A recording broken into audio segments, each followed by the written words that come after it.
Gaston. Nee. Hast du mal Bob Marley getroffen? Ja. Ernsthaft? Ich hau dir auf die Schnauze. Läuft? Ich leg los. Mach. Moin. Moin. Locker. Moin. Darf ich? Bitte. Danke. Moin, moin und herzlich willkommen aus dem Wunderland zum zweiten Teil des großen Gaston Ruhestand Abschiedsspecial. Wir können es immer selbst noch nicht glauben, Gaston geht in den Ruhestand, er wird uns aber mit Sicherheit erhalten bleiben.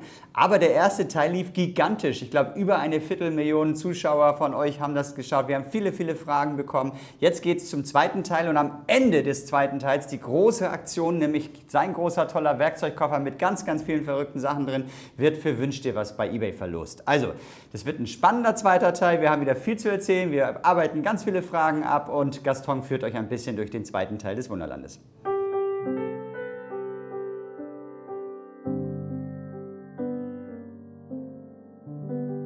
Ursprünglich war ja gedacht, hier in diesem kleinen Anlagenteil oder in dieser kleinen Fläche unseren Flughafen zu bauen. Aber irgendwann haben sie es sofort verworfen, weil du kannst hier keine Start- und Landebahn, das ist unmöglich, das schaut scheiße aus. Also haben wir gesagt, bauen wir halt da zur Notlösung Amerika. Und ich habe dann wieder einen Bauplan gekriegt und auf dem Bauplan sehe ich die ganzen Bahngleise. Und anhand der Bahngleise kann ich erkennen, wo eine Brücke reingehört, wo ein Tunnelportal reingehört. Und dann habe ich angefangen, da vorne an die Ecken mit einem Tunnelportal. Dann haben wir hier eine schöne Schlucht gehabt. Dann habe ich die kleinen Brücken eingebaut.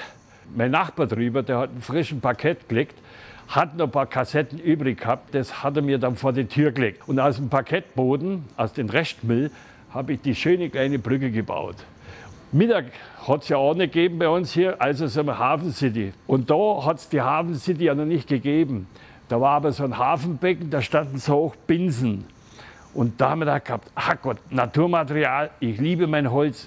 Und aus den Binsen habe ich hier praktisch die Stützen gebaut für meine Wasserrutsche. Zum Sägen und zum Schneiden habe ich ja gar keine Lust. Also habe ich mir in der Länge praktisch ein Teil gebaut. Habe die Gärungen zugeschnitten und dann habe ich das praktisch immer 5 mm abgelenkt. Und so habe ich den Ständerbau gemacht, bis oben auf. Hey, Amerika haben wir immer geplant. Da sollte kein Flughafen hin. Sicher? In der allerersten Planung, die ich gemacht habe, mir war immer so, das hat man ja auch mir vorgeworfen, dass ich so ein kleines Amerika geplant habe. Der Flughafen sollte doch von vornherein später kommen, oder? Nee. Aber doch nicht da, wo Amerika war. Da, wo Amerika ist. Ja, bauen. da, wo Amerika ist. Da sollte ursprünglich der Flughafen rein. Und wo soll der Amerika hin? Weil ich habe in meinem allerersten Konzept, als ich zur Bank gegangen bin, da warst du noch nicht mal geboren, würde ich sagen. Da habe ich schon geschrieben, Deutschland und Amerika. Na, war. Ganz sicher. Da. Ganz sicher. Nein. Aber ich bin mir 1000%ig sicher. Ich 1001. Wird man Kasten Bier? Aber kein bayerisches. Ist da Magnolle. Okay. Und du zahlst, das schwöre ich dir. Die erste Frage, passt doch gleich. Gaston, was hat dich an den Chefs am meisten in der Zeit genervt? Gerade eben dieses wieder. Das Rechthaberische. Verstehst du? Da könnte man mal so fuchsig naja, dass er immer werden. Recht hat, oder? Ja, nein. Doch. Ich bringe die schwarz auf weiß. Ich schwöre es, ich habe 7 Leitsordner vom ersten Bauabschnitt bis zum letzten alles aber du suchst es abgeheftet. raus und legst mir nicht die 7 Ordner hin. Ich bring's mit. Okay, aber ich, wie gesagt, 100% sicher wollte ich immer Amerika Der Gerrit bauen. hat gesagt, verstehst du, das geht nicht, weil dahinter wo wollen wir da starten und landen, weil das zu klein, zu kurz ist. Und dann hat der Gerrit gesagt, komm, das verschieben wir. Und dann kamst du mit dem Amerika. Wir checken das nochmal. Aber die zweite Frage passt doch auch. Was wirst du im Ruhestand vermissen? Gerade eben dieses Rechthaberische. Ja, nein, also, nein. Was ich am meisten vermisse von meinen Kindern, das sind die Kinder. Ja, okay. Die Kinder haben mich immer wieder motiviert und aufgebaut. Die kannst du weiter hier treffen, solange du willst. Mach ja. Solange Unbedingt. ich laufen kann, verstehst du, würden dich auch betreue ich vermissen. meine Kinder. Die würden dich auch vermissen. Weißt du, was das geil war für meine Kinder? Werde ich nie vergessen. Du hast da irgendwann einmal beschlossen, die Kindergarten, weißt du, Ja. November, Dezember, Januar. Genau. Und dann kam da, wo ich arbeite, ist doch dieser Tresen mit dem Glas. Und dann kamen da ein paar Zwerge vorbei und so 3 oder 4 hatten rote Zipfelmützen auf. Dann bin ich raus und habe gesagt, ja Kinder, ist das schön. Wenn ihr nächstes Jahr kommt, alle mit roten Zipfelmützen, dann kriegt ihr von mir einen Schokolade. Und weißt du, was der Vogel? Am Weihnachten drauf, ein Jahr drauf, verstehst du, schreit der Sönke, Gaston hat deine Zwerge kommen. Du hast ja die Kinder nicht gesehen, nur die roten Zipfelmützen. Also mach die Tür auf, lass die Zwerge rein. Und dann kamen so circa 25, 30 Jungs und Mädels, alle mit roten Zipfelmützen. Das sind Sachen, Die Kinder, ein Jahr danach haben die nur dran gedacht. Und natürlich hat es Schokolade gegeben von der Schokoladenfabrik. Was du also für einen Einfluss auf die Kinder hast. Pass gut auf, du, versau sie nicht. Nein. Also ich würde sagen, wir machen mal weiter und die Führung von Gaston durchs Wunderland geht hiermit weiter. Im Hintergrund die kleine, da, die zierliche Brücke, das ist meine Lieblingsbrücke von ganz Amerika. Da gibt es auch eine Geschichte. Ich bin 15 Jahre Tunesien Urlaub gewesen, immer am gleichen Club. Das waren meine Freunde und die haben einen riesigen Jasminstrauch gehabt. Da habe ich mir einen kleinen Ableger abzweigt und habe den über Grenzen nach Deutschland geschmuggelt und haben bei mir hier in Hamburg eingepflanzt. Der kriegt immer wilde Triebe, die schneide ich ab, hänge sie auf zum Trocknen und aus diesem Holz habe ich die kleine Brücke gebaut. Ich habe praktisch meinen Gleisplan wieder studiert, wo die nächste Brücke reinkommt. Und das ist praktisch hier im Hintergrund die grüne, die lange. Die Brücke habe ich wieder an meinem Arbeitsplatz gebaut, am Stück, laut Berechnung vom Gleisplan. Als ich es einbauen wollte, habe ich festgestellt gehabt, sie passt nicht. Ich denke mir, warum passt die nicht? Ich habe das ausgerechnet. Wenn ich was berechnet tue, passt es auf einen Millimeter. Dann habe ich festgestellt gehabt, in der Zwischenzeit hat ein Kollege mir helfen wollen und hat da vorne den Brückenkopf eingebaut mit dieser kleinen Stützmauer. Und dieses Teil, was zu lang ist, hat hier nämlich passt vom Radius. Also hatte ich wieder das Problem, ich musste meine Brücke hier absägen.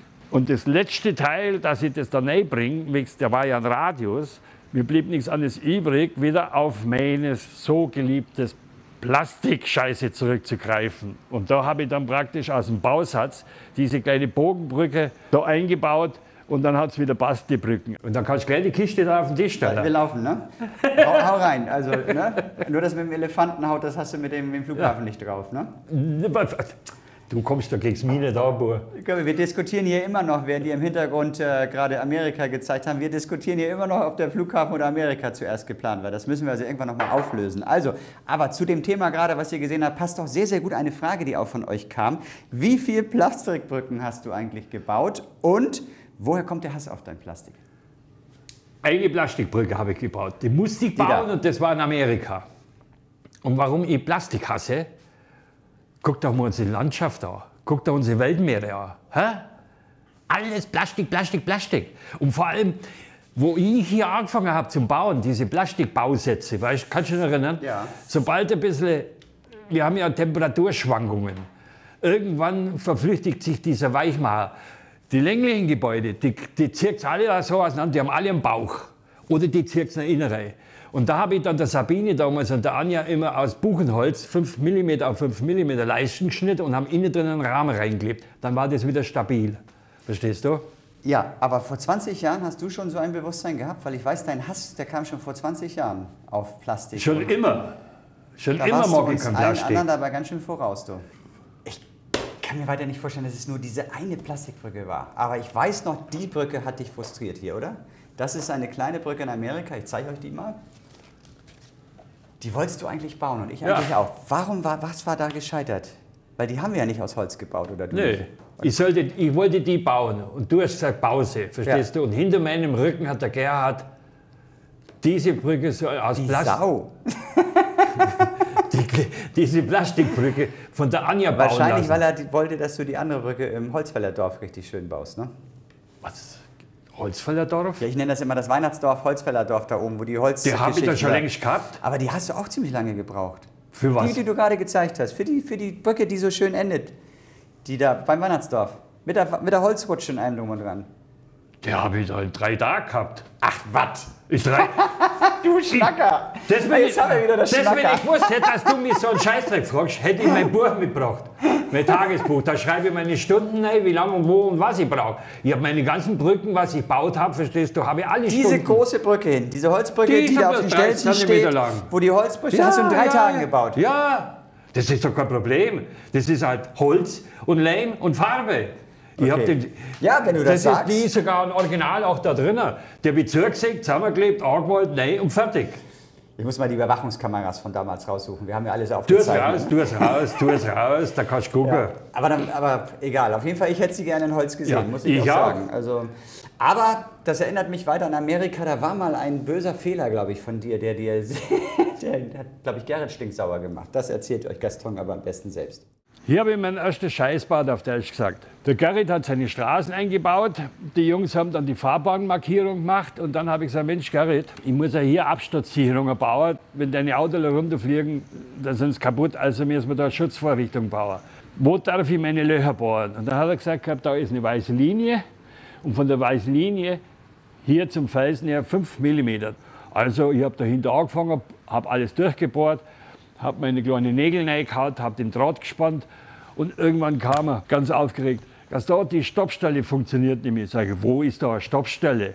Da hat der Gerrit die Stoppstelle so toll und so geil eingebaut, du hast nichts gesehen von dem Scheißdreck. Dann hat er nachträglich die ganze Stoppstelle wieder ausbauen dürfen, erneuern und dann habe ich halt dann neben der Stoppstelle gebohrt. Und so sind zwischendurch immer wieder kleine Malheurs halt passiert. Dann hatte hier der Gerrit seine große amerikanischen Highway gebaut. Da musste ich den Unterzug einbauen praktisch. Ein großes Papier ausgelegt, habe die Fahrbahn abgezeichnet von oben und dann habe ich von unten diesen Unterzug gebaut. Und ich habe damals, als hätte ich es gerochen, versucht, so möglichst wie hoch zu bauen, weil ich habe mal gesehen gehabt in einem amerikanischen Film, es gibt in Amerika die Züge, die sind nicht auf eine Etage, die sind auf 2 Etagen mit Container und so. Also habe ich das so gebaut. Gerrit stand dahinter und hat irgend sein Gedöns hier programmiert. Da habe ich gesagt, geh mal her, wo ich brauche die. Dann ist er da reingestiegen. Dann habe ich gesagt, du nimmst da den Teil, ich hier und dann führen wir das unten ein mit Schraubzwinger. Erst mal einen Leim drauf und dann machen wir das, biegen das fest. Gerrit, wollen wir das nicht erst mal probieren, ob es überhaupt passt? Meine Spur, wenn ich was baue, das passt 100%ig, glauben wir es. Und, was soll ich sagen, es hat passt, wird Faust aufs Auge. Hier habe ich noch eine kleine Geschichte. Ich habe irgendwann einmal in meiner geistigen Umnachtung während einem Filmdreh erwähnt, ich hätte mal einen Wunsch oder ich hätte mal Bock, so ein richtiges schönes Viadukt zu bauen aus diesen kleinen Ziegelsteinen. Ich habe schon mal geschaut, die kriegst du nirgendwo zum Kaufen. Und dann, wo ich hier gebaut habe, mein Gleisplan und alles gesehen habe, dann habe ich festgestellt gehabt, Mensch, Herrgott, hier hat der Gerrit seine Straße rüber gebaut für sein K-System. Und da haben wir gedacht gehabt, Mensch, hier könnte man da ein Viadukt bauen. Bevor ich aber ein Viadukt baue, brauche ich irgendwie eine Schlucht. Dann habe ich mir einen Harry geschnappt und habe gesagt, Mensch, Harry, kannst du da nicht irgendwie eine kleine Schlucht einbauen? Dann kam wieder Gerrit, hat es mitgekriegt, dass der Harry da eine Schlucht macht und ich da eine Brücke bauen möchte. Und dann sagt der Mensch, kannst du mir da ein Viadukt bauen oder eine Brücke bauen mit einer Fahrbahnbreite von 48 mm, damit nur ein Fahrzeug drüber fahren kann. Sei pur, ist da kein Problem. Und dann habe ich praktisch das Viadukt aus Holz gebaut und hinten am Arbeitsplatz habe ich die Steine verbaut. Bevor ich aber überhaupt so ein Viadukt bauen kann, brauche ich ja die Steine. Irgendwann kam so ein Forumaner zu mir und hat gesagt, komm mal mit, ich habe da was mitgebracht, da musst du mit am Parkplatz. Also bin ich mit ihm am Parkplatz runter, dann macht er einen Kofferraumdeckel auf und dann schaue ich rein. Ihr kennt so diese Mörtelkuften, wo der Maurer hat, war bis oben rauf mit so einer braunen Masse. Ich sage, was ist denn das für ein Scheiß? Ja, das ist Ton. Und nebendran hat er so einen Mikrowellenherd. Und dann sagt er zu mir, das ist ein Backofen. Dann sage ich, was soll ich mit dem Lehm und mit dem Backofen? Ja, da kannst du deine kleinen Backsteine selbst herstellen und brennen. Da bist du verrückt. Der Frederik dreht durch, wenn ich jetzt auch noch anfange, Tonsteine zu backen. Irgendwann sagt er, pass auf, wir können es aber so machen. Er kennt eine Tonmeisterin, die würde mir die Steine brennen und im Gegenzug möchte sie mich filmen, wie ich das Viadukt baue. Sage, her mit dem Madel, verstehst du, kein Problem, die kann von mir als Tag und Nacht filmen, hauptsächlich ich habe meine Steiner. Ja, dann habe ich das Holzgestell gebaut und dann habe ich die ganzen kleinen Steinchen da drauf geklebt. Das sind ca. 1500 Stück. Ich habe immer noch ca. 6.000 bis 7.000 Stück bei mir daheim im Keller. Diese kleinen Steinchen, die habt ihr, wenn ihr gut aufgepasst habt, schon mal gesehen. Denn der liebe Gaston hat mich mal so ein Stück Holz bekleben lassen. Das haben wir letztes Mal am Ende in seiner Kiste gesehen. Das ist das, wo ich unterschrieben habe, dass ich es versaut habe. Gaston hat mir irgendwann mal gebeichtet, dass er mich da verarscht hat. Er wollte das nämlich gar nicht benutzen, oder? Nee. Du hast mir erzählt, du brauchst was für. Ja. Was war das? War das für... Was hattest du mir noch gesagt? Ich sollte nämlich diese kleinen Steinchen da drauf kleben. Für was war das? Pass auf, das war an einem Freitag. Ja. Und dann haben wir gedacht, Herrgott, Kruzifix, der Gerrit hat mich doch mal mit dem Film, mit dem Schiff, weißt du, mit der Fernsteuerung auf den Arm genommen. Und dann habe ich gedacht, jetzt schnappe ich mir seinen Bruder, weil den Gerrit erwische ich ja nicht. Und dann habe ich zum Jesko gesagt, spring mal los und hol den Frederik. Und dann hat er dich da geholt. Dann habe ich zu dir gesagt, ich möchte jetzt einen Feierabend machen. Kannst du mir das letzte Stück mit die Steine bekleben? Dann kann ich ins Wochenende gehen und am Montag, wenn ich wieder komme, tue ich die restliche anmalen, die Brücke. Brav wie ich war. Hast du das ja gemacht. Erst hast du ein bisschen benannt, so mädchenhaft. Aber ich habe dich dann davon überzeugt, verstehst du? Du hast mir ja schon mal geholfen. Also, und dann hast du losgelegt. Ja. Und das ist auch in der Kiste, aber das seht ihr später. Am besten geht es jetzt erstmal weiter mit Skandinavien, denn da ist eine großartige Gastonbrücke drin. Dann haben wir beschlossen, Skandinavien zu bauen. Und dann habe ich wieder auf den Gleisplan geschaut und dann habe ich gesehen gehabt, da habe ich eine riesen Spannweite. Ich muss praktisch den Zug von Dänemark direkt nach Norwegen bringen. So große Spannweiten zu überbrücken, dienen am besten Hängebrücken, Schrägseilbrücken oder Bogenbrücken. Weil wir hier ja unser Wasserbecken haben und die Schiffe unten durchfahren müssen, haben wir gedacht gehabt, am besten eine Hängebrücke. Und als Vorbild hat mir die Storyboat gedient. Die Öresund, wo es immer wieder verwechseln, ist zweistöckig. Oben fahren die Autos, unten fahren die Züge. Und der Wolfgang hat wieder 2 Gleise drüber gelegt und ich habe mir gedacht gehabt, nur Züge hin und her, lasst dir wieder was einfallen. Carsten, mit dem habe ich früher jahrelang zusammengearbeitet, mit Thomas. Dann hat er gesagt, Mensch Carsten, kannst du mir da einen kleinen Rettungswagen bauen? Weshalb und warum, sage ich. Weißt du was, wir machen Folgendes. Ich habe hier eine breite Brücke, zweispurig für den Zug und links mache ich eine Straße rein und dann stelle ich immer links und rechts LKWs, volle Beleuchtung und da sucht sich der Rettungswagen den Weg dadurch und schon haben wir da wieder so einen Eyecatcher drin. Irgendwann haben wir beschlossen, die Schweiz zu bauen. Die Schweiz ist bekannt für die ganzen Eisenbahnen, was sie haben. Die haben ja Bahnen, da träumt der Papst. Und vor allem, das ist ein wunderbares Brückenland. Da hat es ja Brücken und noch an Brücken und Viadukte und Tunnelportale, Stützmauern. Und da habe ich dann versucht, mal wieder so typische Highlights von der Schweiz zu bauen. Wie hier unsere berühmte, wie heißt es gleich wieder, Langwieser Viadukt.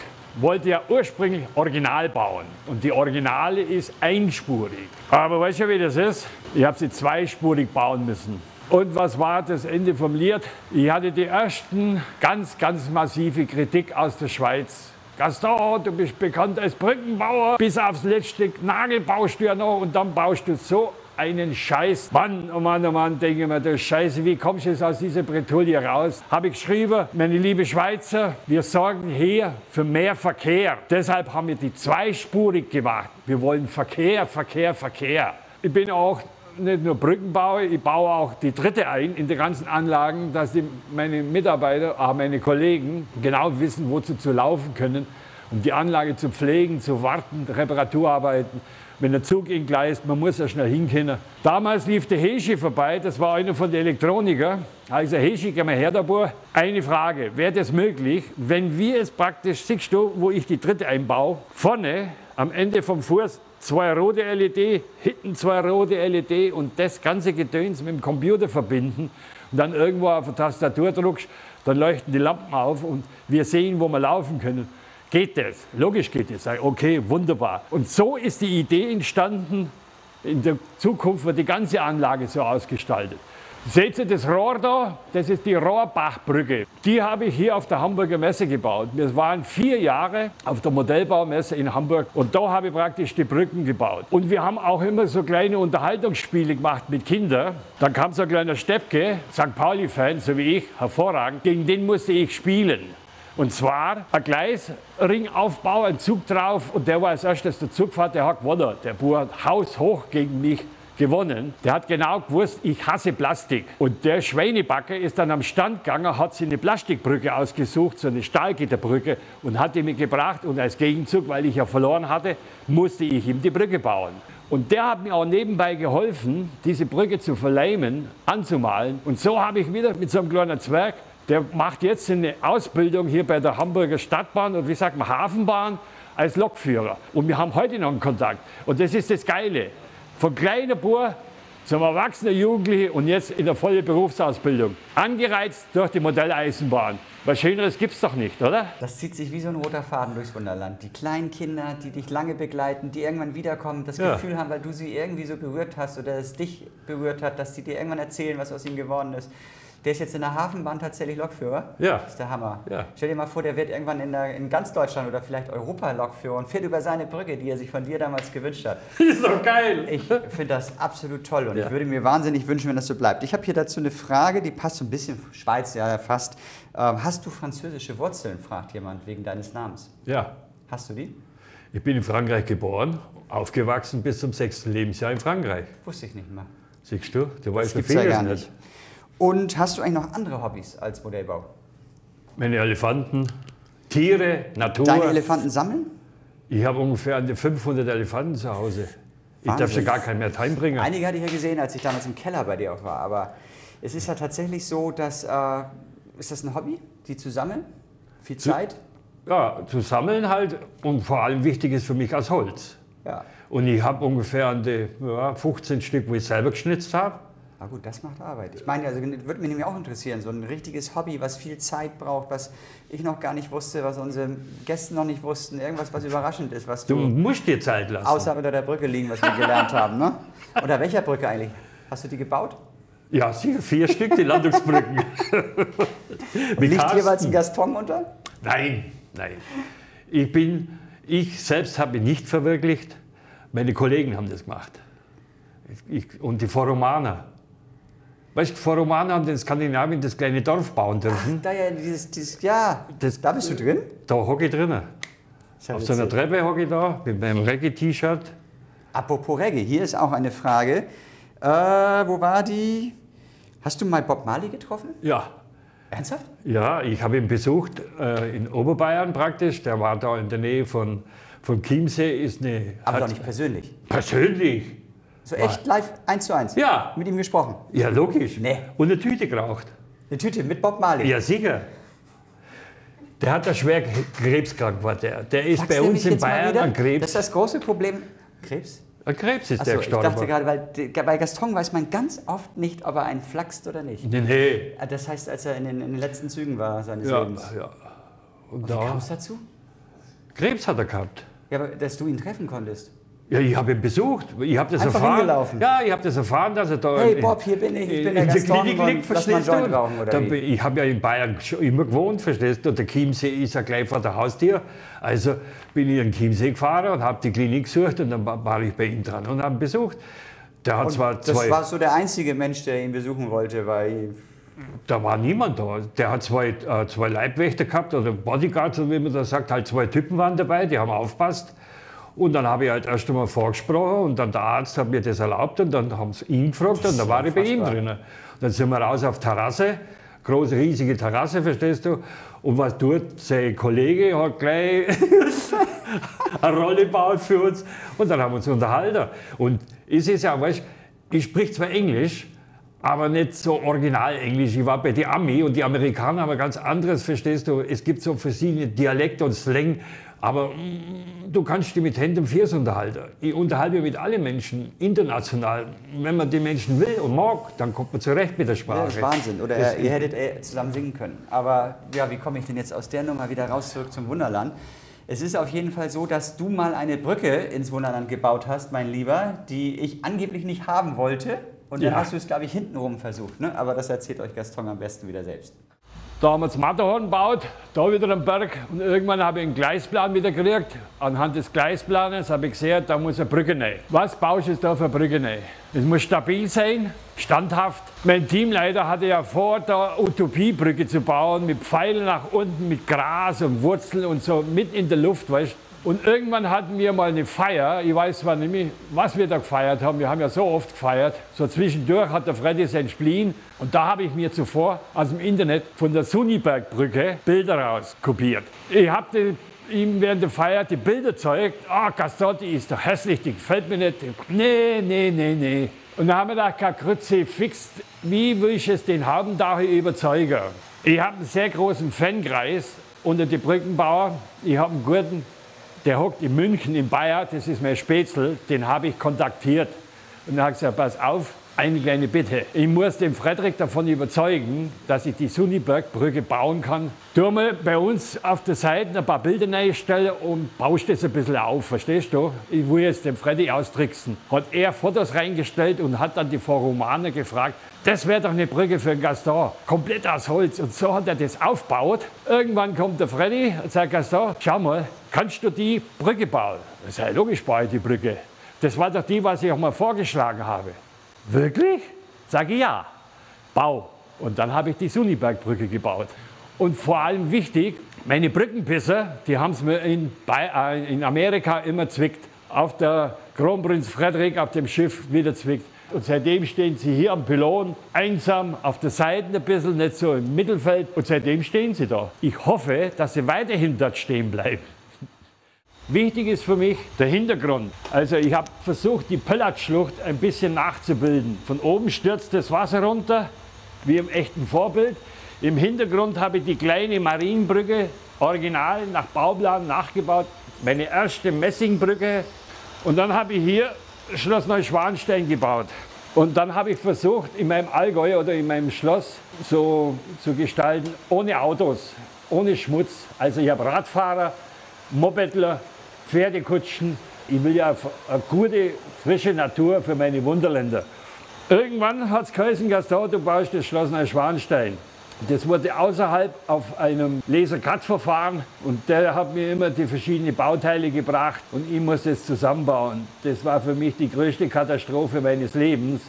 Da stand ich kurz vorm fristlosen Kündigen. Das hat mich so fertig gemacht, weil wenn ich was gekriegt habe, das hat hin und vorn nicht gepasst. Da hatte ich anschließend meinen brutalen Burnout. Da war ich ein Jahr krank geschrieben. Das war die schlimmste Zeit für mich, was in den 20 Jahren Wunderland. Und das will ich nie wieder erleben. Deshalb Cut, Schnitt.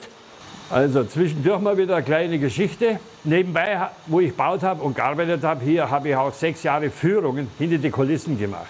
Irgendwann einmal habe ich ein Ehepaar kennengelernt, die kamen aus Freinsheim. Gott sei Dank war das die letzte Führung, weil anschließend haben sie mich eingeladen, Landungsbrücken, die wollten einmal Hamburg auch ein bisschen anschauen. Also bin ich mit denen durch Hamburg, haben einen gesoffen und aus dieser Zeit ist eine wunderbare Freundschaft entstanden. Irgendwann kam die Sandra mit ihrem Mann, Sandra hochschwanger. Aber oh, Nachwuchs ist angesagt. Wunderbar. Ich freue mich über jedes Nachwuchs. Ich liebe ja Kinder. Die waren wieder daheim und dann habe ich hier praktisch die Felsen da modelliert und dann kam mir wieder eine Erleuchtung. Habe Sandra angerufen, habe gesagt, Sandra, fahr am Baumarkt, hol Gips, kauf dir 4 längliche Fischdosen, hau einen Gips rein und du von der Chloe, von der Linda, die Hände möchte ich haben als Abdruck und die Füße. Alles klar, was willst du machen damit? Lass dich überraschen, schick mir das Gedöns. Die habe ich dann mit der Laubsäge ausgesägt und habe hier die Hände eingebaut und hier die Fußabdrücke. Und meine Philosophie, meine kleine Linda, kniet hier und beobachtet die Eisenbahn. Also irgendwann haben wir ja beschlossen, wir bauen Italien. Und am Anfang haben wir ja immer gebaut nach Bilder, Fotografien, Google Earth und wie das alles heißt. Und da haben wir dann beschlossen, um das erste Mal als Team in so kleine Gruppen nach Italien zu reisen und dort einmal die italienische Luft einzuatmen, die Landschaften anzuschauen, die Mentalität zu begreifen, verstehst du, wie schaut das aus, was ist da los? Und das war eine der geilsten Reisen. Ich war in der Toskana und das war so eine Woche. Ich habe hier meine Fischerboote gebaut. Dann haben wir gedacht, Mensch, ich habe es ja gesehen in Natur, da sind 2 Schiffler. In der Mitte hängt das Netz und da ziehen die das volle Netz raus, voll mit Fische. Wo kriegst du jetzt wieder so ein Fischernetz her? Also ab auf den Kiez. Wir haben ja einen tollen Erotikshop. Dann bin ich zu Beate Use rein, nehme mir aber die kleinen Fischler mit, das sind so 2-3 mm, dass ich ein Material habe zum Gucken, dass ich brauche ja ein Fischernetz, die dürfen ja nicht durch die Maschen fallen. Brieftaschel habe ich es drin gehabt mit der Pinzette, dann bin ich rein in den Sexshop, dann habe ich die kleinen Fischler rausgeholt, habe das der Verkäuferin in die Hand gelegt, habe gesagt, schau Schatz, ich brauche jetzt einen Schlüpfer mit so Gedöns, so die Einlagen, ich brauche ein Fischernetz und da dürfen die Fischler nicht durchfallen.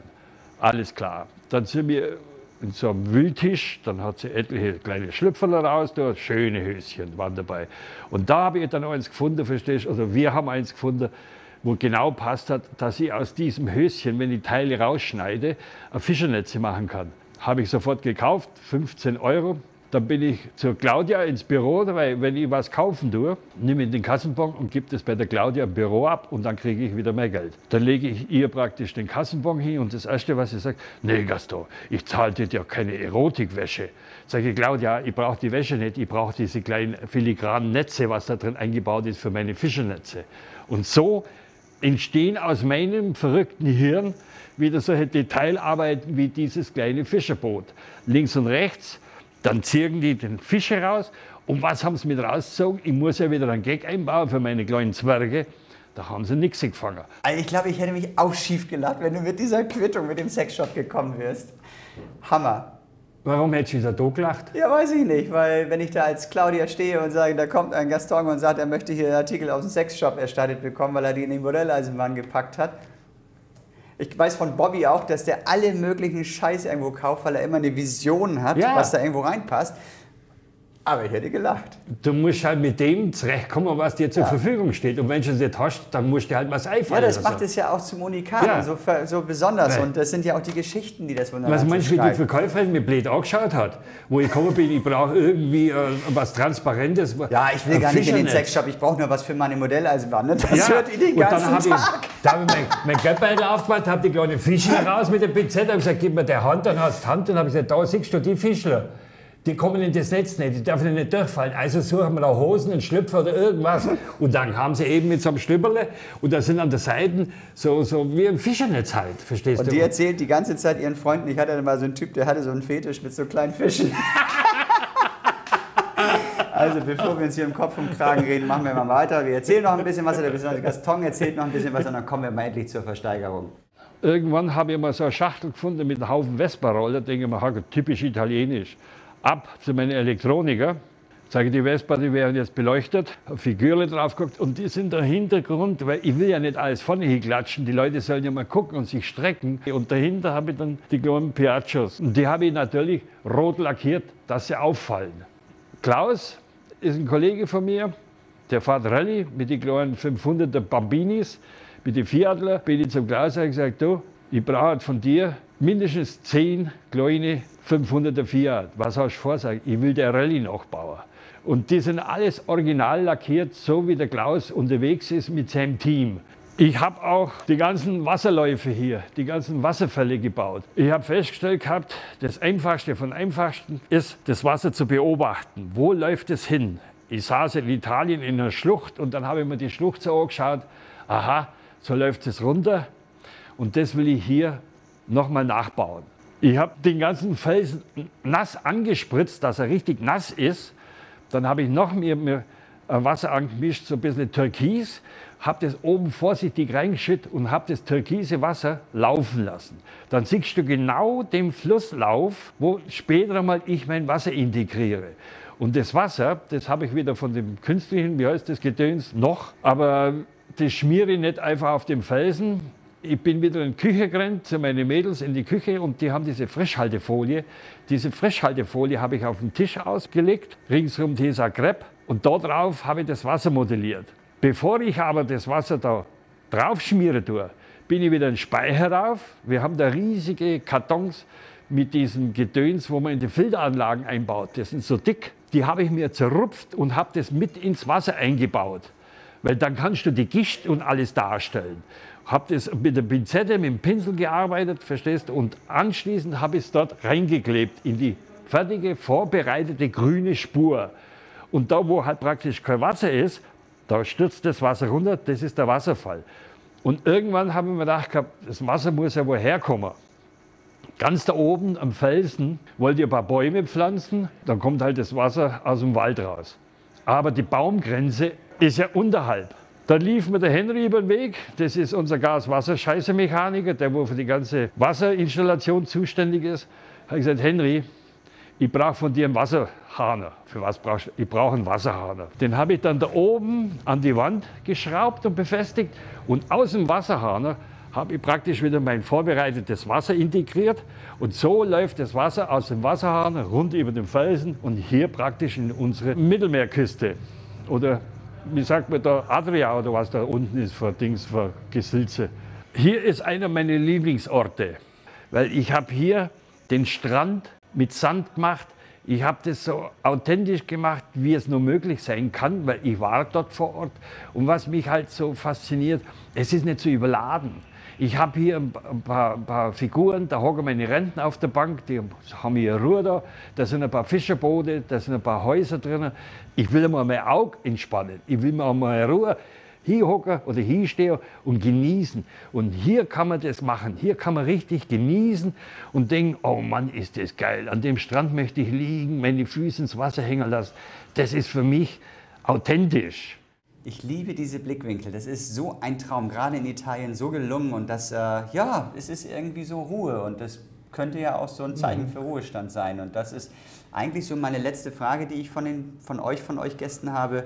Warum Ruhestand? Das kannst du doch gar nicht. Das ist doch viel zu langweilig. Ich bin ja, auf dem Papier bin ich Rentner. Weil das ist ja vom Gesetz so vorgeschrieben. Aber ich bleib doch da. Ich komme immer wieder rein, verstehst du, für meine Kinder. Wünsch dir was? Das habe ich meiner Kerstin versprochen, solange ich laufen kann, werde ich die Kinder betreuen. Und wenn ich Weihnachten, verstehst du, wenn du mit deinem Kindergarten, hocke ich mich vorne, ich mache den Nikolaus. November, Dezember und Januar, dann mache ich den Nikolaus. Kaufe ich. Ja, super. Ich meine, ich kann mir sowieso nicht vorstellen und wir alle können uns das nicht vorstellen. Und letztendlich. Oder am Freitag wird gegrillt. Ja, super. Das ist so eine kleine Wunderland-Tradition im Team und so. Ja, ich würde sagen, kleinen Teil gibt es noch und wir gehen schon mal rüber zur Kiste und dann schauen wir mal, dass die Verlosung gestartet wird. Ja, da sind wir wieder bei der Kiste. Das ist eine ganz. Na. Das ist die Kiste, die jetzt versteigert werden soll. Für einen guten Zweck. Für Wünsch dir was. Das ist ein, guck mal, du hast da ein Foto. Gib mir das mal eben bitte. Für Wünsch dir was, das ist ein ganz, ganz besonderer Verein. Der liegt dir und auch uns ganz doll am Herzen. Kindern, denen es wirklich schlecht geht, die ein schlimmes Schicksal haben. Gaston hat so viele Kinder schon glücklich gemacht von Wünsch dir was. Das ist was ganz Besonderes, was für dich auch in der Zukunft wichtig ist. Und diese Kiste soll für einen guten Zweck, nämlich für Wünsch dir was, versteigert werden. Wir würden uns also wahnsinnig freuen, wenn möglichst viel zusammenkommt. Die eBay-Auktion läuft schon, findet ihr im Text, ist morgen Abend zu Ende. Ist auch schon ganz gut, das Gebot aktuell muss aber noch ein bisschen mehr werden, da geht noch was, denn diese Kiste ist ein Unikat, ist einzigartig, Gaston. Ich weiß gar nicht, wie du dich davon trennen kannst. Das alles, was da drin ist, brauchst du nicht mehr? Nein, ich habe meine eigene Werkstatt, du kennst schon meine Werkstatt, ihr Werkzeug habe ich genug, verstehst du? Also, und was soll ich mit dem ganzen Werkzeug, was ich alles schon habe? Ja, es ist aber halt letztendlich 20 Jahre Karriere Wunderland. Es ist ganz, ganz viel Werkzeug, ne, damit ihr nichts Falsches denkt. Aber es sind auch so Kleinigkeiten wie von Gaston gesammeltes Holz, was er dann benutzt hat, um in die Anlage einzubauen. Kühe, diese kleinen Holzstäbe, wo kommen die denn nachher? Das sind keine Holzstäbe, das sind Holznägel vom Schuster. Was hast du damit gemacht? Da habe ich Schutzgeländer gemacht. Ja. Schutzgeländer in die Berge drin oder du kannst mit dem alles machen. Also es ist auf jeden Fall ganz, ganz viel drin, viele Kleinigkeiten, ganz, ganz, ganz viel Werkzeug. Sie ist von ihm selbst gebaut und ja, Gaston. Guck, und das ist mein berühmter Vorarbeiter. Seht ihr den? Der hat mich jetzt auch, kann ich sagen, 19 Jahre begleitet. Immer mit Fernglas hat er auf mich aufgepasst, dass ich was tue. Und ich denke, das war ich. Nein, die, wo mich kennen, die wissen, hinter Bayern, der große Kanal, da stand er. Auf die Brücken stand er. Zeitlang habe ich einen Elefant auf der Brücken gehabt, aber den haben sie mir gekrampft. Irgend so ein Säckel hat er mitgenommen. Ich habe mal eine Frage an dich. Na, immer wenn jetzt kriege ich Angst. Was findest du am besten oder wo du sagst, ja, das ist ein Highlight von mir, was ich gebaut habe? Was gefällt dir am besten? Da muss ich nicht eine Sekunde überlegen, das ist die Köbernbrücke. Für mich ganz klar und das ist für mich ein Trauerspiel, dass wir in Hamburg gerade überlegen, sie wegzubauen als Original. Fürchterlich. Hamburg ohne Köbernbrücke kann ich mir gar nicht vorstellen. Ich kann das immer verstehen, es muss alles moderner werden, aber ich werde weinen, wenn die Köbernbrücke wegkommt. Bei uns wird sie bleiben. Also das ist für mich wirklich das Highlight. Von vielen, vielen tausend kleinen Sachen, die du gebaut hast, nicht wegzudenken aus dem Wunderland. Soll ich dir ein Geheimnis verraten? Na? Du hast sie gar nicht gebaut. Weißt du, was geil ist? Ich sollte doch den Pylon etwas kleiner bauen. Kannst du dich erinnern? In der Höhe der Decke, ne? Nein. Da hatte ich doch die Zwist immer mit der Helge. Die Helge hat immer gesagt, der Michel wäre höher. Ach ja.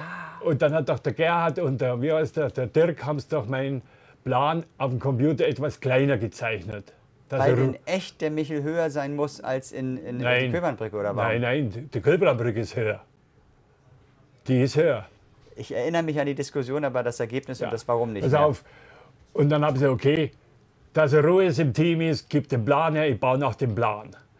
So wie ich ihn gekriegt habe, den Plan von meinem Teamleiter, habe ich zusammengerollt, in die Kiste rein, habe meinen Plan raus und habe nach meinem Plan gebaut. Aber ist nicht in der Kiste hier noch drin, ne? Nein, den habe ich noch daheim. Okay. Ich musste unterschreiben, kannst du dich noch erinnern, wegen Sicherheitsgründen. Ach. Aber ich habe meine Brücken so gebaut, wie ich meine, das gehört so. Weil die Statik hat nicht gestimmt. Sie sieht auf jeden Fall großartig aus und ist nicht wegzudenken. Also Gaston, du bleibst uns bestimmt irgendwie erhalten, aber jetzt ist das Ende dieser zweiten Folge. Damit ist es offiziell. Gaston geht in den Ruhestand. Wer sich gewundert hat, warum wir hier ohne Maske mit Nähe drehen, wir haben das im letzten Mal schon gesagt. Ich bin einmal geimpft, er ist zweimal geimpft. Das ist zwar ein mini Restrisiko, das sind wir einfach mal eingegangen bei so einem Zweck. Und das ist jetzt auch egal, ob das man es machen sollte oder nicht. Ei drüber. Gaston, danke für 20 Jahre Rundala. Und ich wünsche dir alles Gute. Das konnte man jetzt wahrscheinlich nicht mehr hören, weil wir hier Mikros haben. Aber danke für alles und bleib wie du bist, mein Lieber. wer soll mich verbirgen? Ich lasse mich nicht verbirgen von In dem niemandem. Alter nicht mehr, ne? Auch noch nie. Ich gehe immer meinen Weg. Alles Gute. Aber ich habe eine Überraschung für dich. Aber jetzt nicht, sondern irgendwann einmal, Laufe des Jahres, kriegst du von mir eine Überraschung. Ich habe jetzt schon wieder Angst. Ich kann ein halbes Jahr nicht schlafen. Und das ist ja das Schöne. Macht's gut, ihr Lieben. Ciao, ciao, ciao. Vielen Dank an meine Fans, an meine treuen Mitglieder oder die, die mich unterstützt haben, egal in was für Form, die, die mir Zuspruch gegeben haben, verstehst du, die haben mir auch Brückenpläne gebracht und schieß mich tot. Ich mag euch alle, bleibt gesund und wir sehen uns wieder November, Dezember. Lasst euch überraschen, das gibt wieder ein Highlight.